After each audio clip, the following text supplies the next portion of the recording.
Thank you, Alan. Shall I translate in English what you just said? No? No, I'm not. I could try. Into English American. Thank you very much.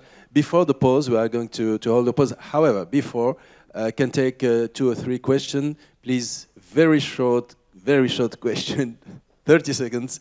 Very short question, 1, 2, 3. We have all 3 questions. And you can also say to, is general question or addressed to someone? Mr. Dean.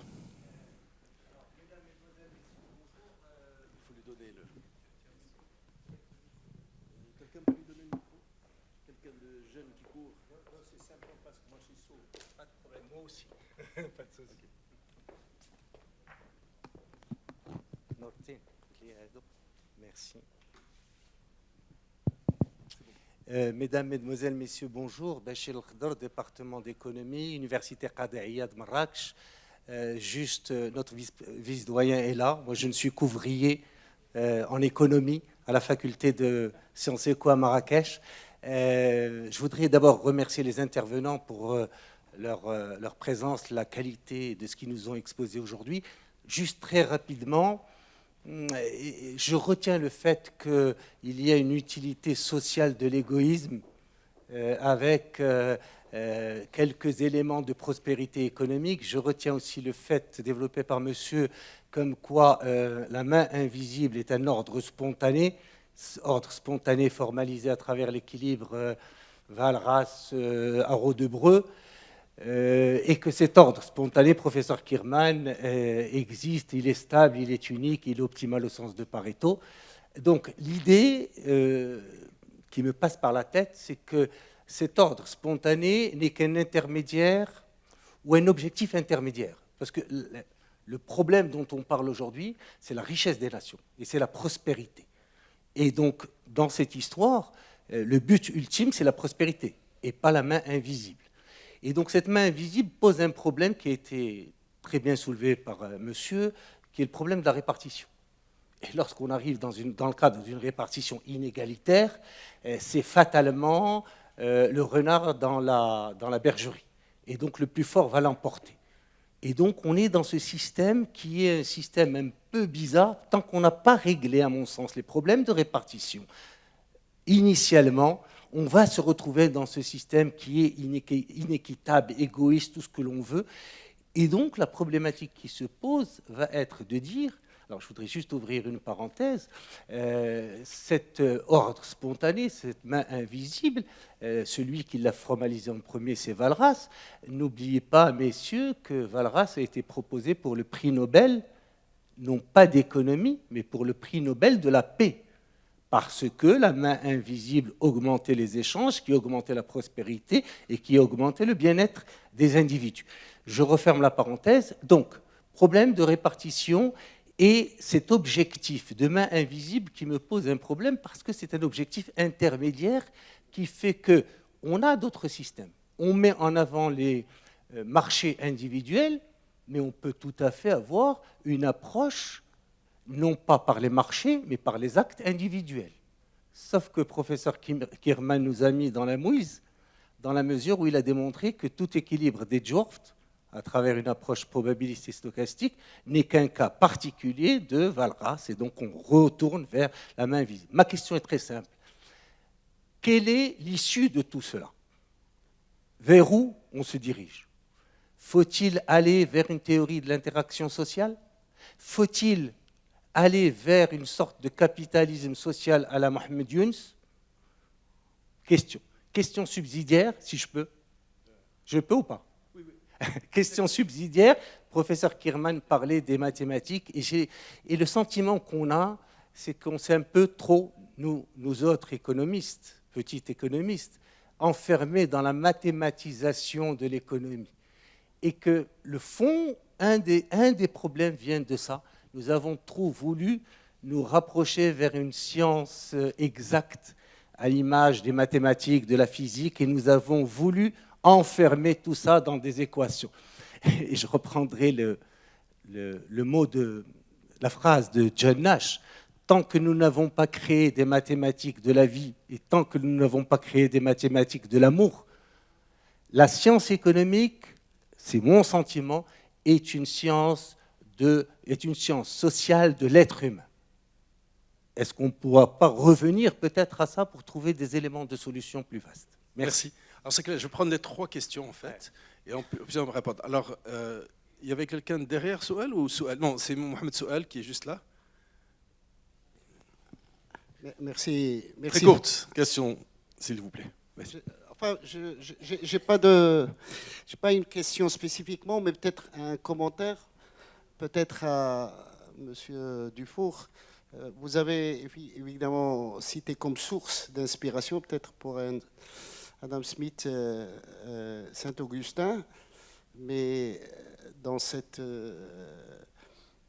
inspiration, moi je vois plus Thomas d'Aquin dans la Somme théologique, parce que c'est là où ça a été défini les conditions économiques et sociales de la création de richesses. Et évidemment, D'Aquin a été le premier à la sortir de conditions morales. Donc, avec les 3 principes, enfin, la propriété privée gage d'efficacité et d'efficience, la justice dans l'échange, et enfin, le taux d'intérêt qui était perçu par lui comme un dédommagement. Ils n'ont pas, comme on le voit aujourd'hui, comme monsieur Kerman nous avait évoqué, le pouvoir de l'économie financière ou de la financiarisation de l'économie. Mais j'ai une boutade pour monsieur Dufour. Ne croyez pas que Mandeville, en fait, était un keynésien avant terme et que le vol, en fait, en réalité, c'est aujourd'hui les grosses richesses qui ne consentent pas assez à l'impôt et qu'ils considèrent comme c'est de l'argent volé. Et d'ailleurs, on se rejoint. Et enfin, par rapport à la présentation de Pierre, que j'ai trouvé absolument merveilleuse. Mais je reviens encore, c'est une obsession, c'est moi, tu le sais bien, Pierre, l'économie expérimentale aujourd'hui, on est dans le mainstream. On est vraiment dans le mainstream, c'est la correction des inégalités par l'extension du marché et que les pauvres, en fait, souffrent d'incohérences temporelles et qui ne voient pas les bénéfices Mais je crois qu'on a assez échangé là-dessus. Merci. Alors, d'abord ici, la 3e question, et puis la dernière 3e question derrière. La 3e question, il y a un micro quelque part qui se balade? Des questions courtes, s'il vous plaît. Alors, je vais être très, très précis dans ma question.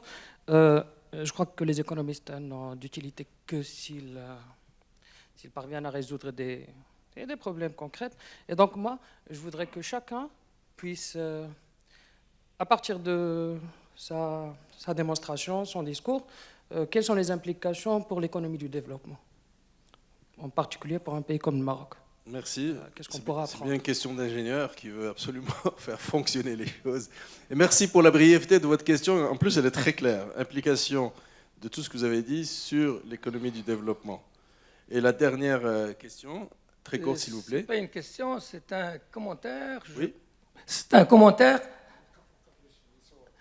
Je pense que cette discussion doit être placée sous le signe de la mémoire, mais aussi de l'oubli.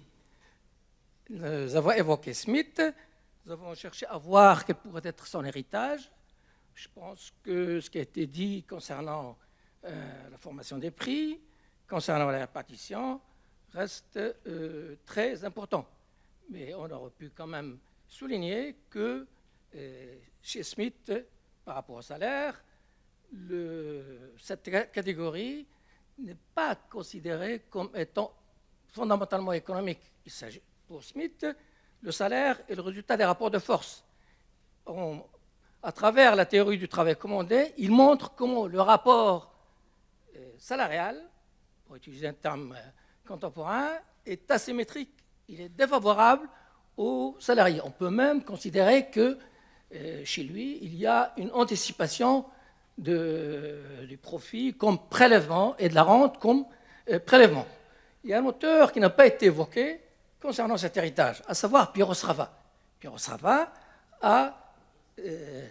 s'est attaché à partir de Smith et surtout de Ricardo, puisque c'était plus aisé de partir de Ricardo, dans la mesure où chez Ricardo, il n'y a pas de considération philosophique. Il commence par traiter la question de la valeur, et Srava nous a montré qu'on peut sortir de cette fameuse loi de l'offre et la demande léguée par Marshall. Mais il y a l'oubli en économie, c'est que Srava était totalement escamoté. J'étais très content d'entendre que la fonction de production souffre de défauts logiques. Il y a eu la fameuse querelle des deux Cambridge. Samuelson, figure de proue du Cambridge américain, a bien dit « Je suis vaincu et convaincu en considérant que c'est le Cambridge de Pazenetti, c'est le Cambridge de Garinani qui l'ont emporté dans cette querelle. » Mais ce qui se passe, c'est que cette controverse qui s'est dénouée en faveur du Cambridge britannique a conduit à ce que, quelques années plus tard, la fonction de production a ressurgi dans les modèles de croissance endogène. Ce qui n'est pas sans rappeler cette fameuse controverse entre Pasteur et Pouchet.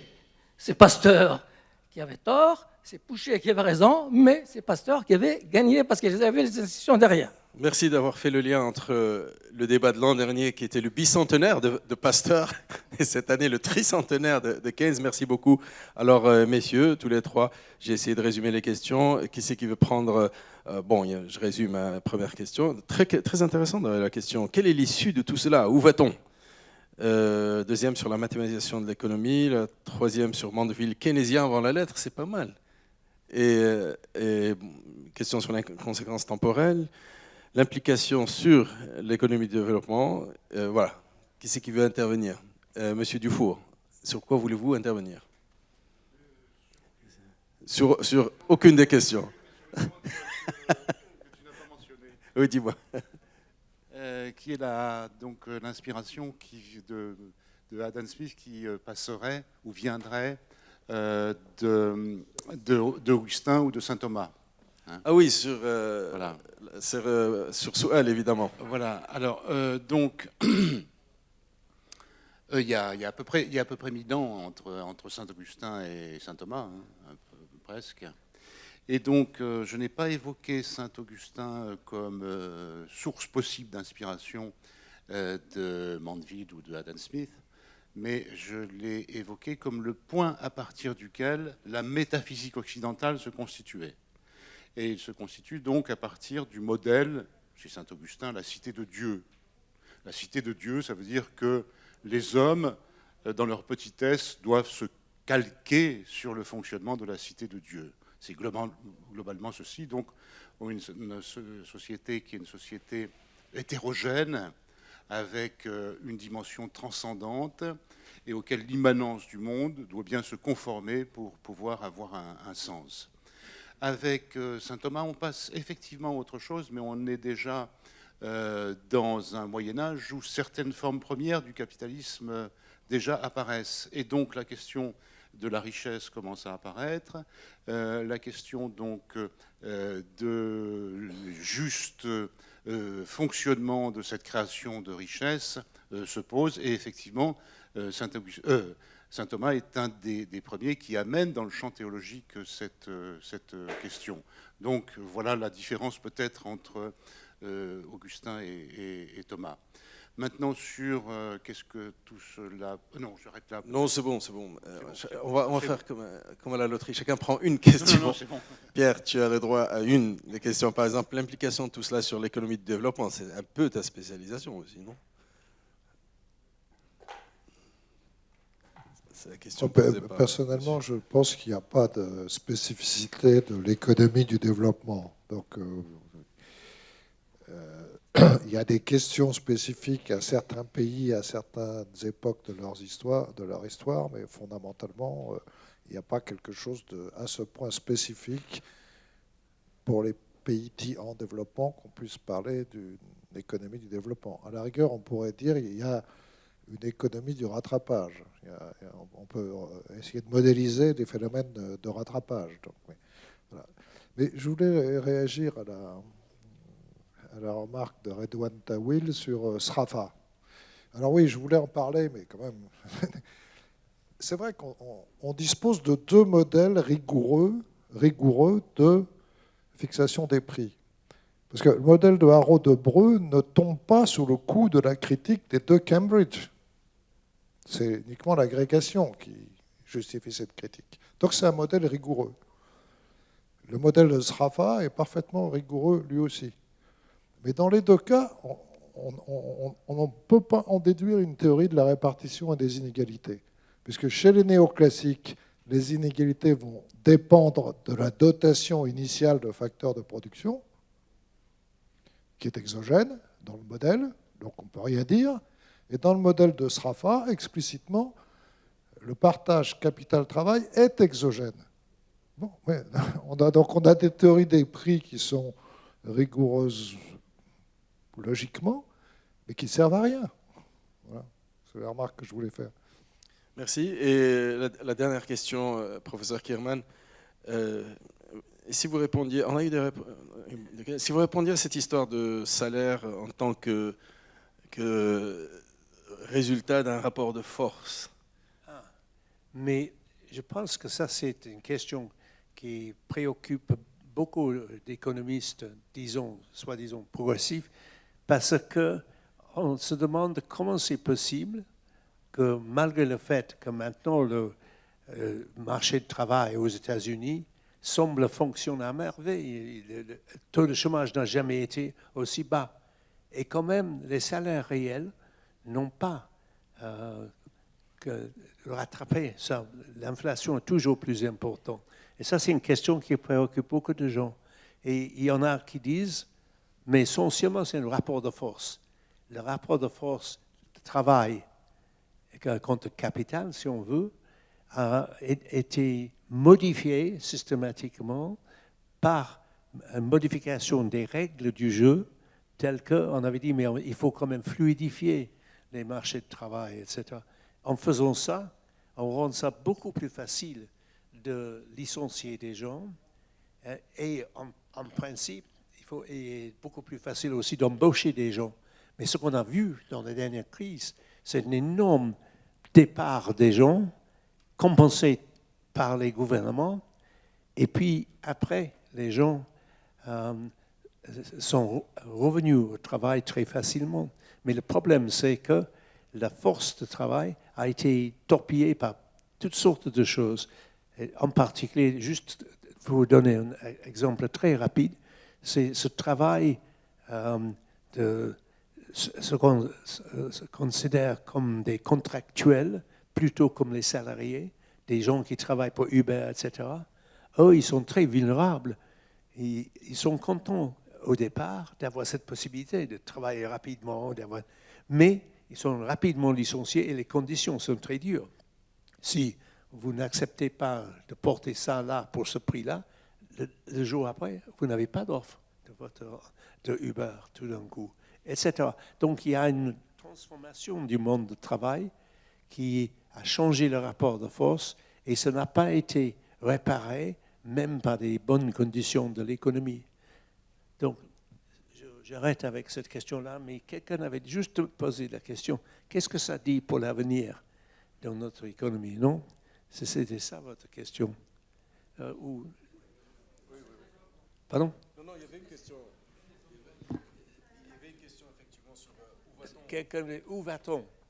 Quelqu'un a dit. Oui, c'est la question. Où va-t-on à partir d'ici? Quelle est l'issue de tout cela?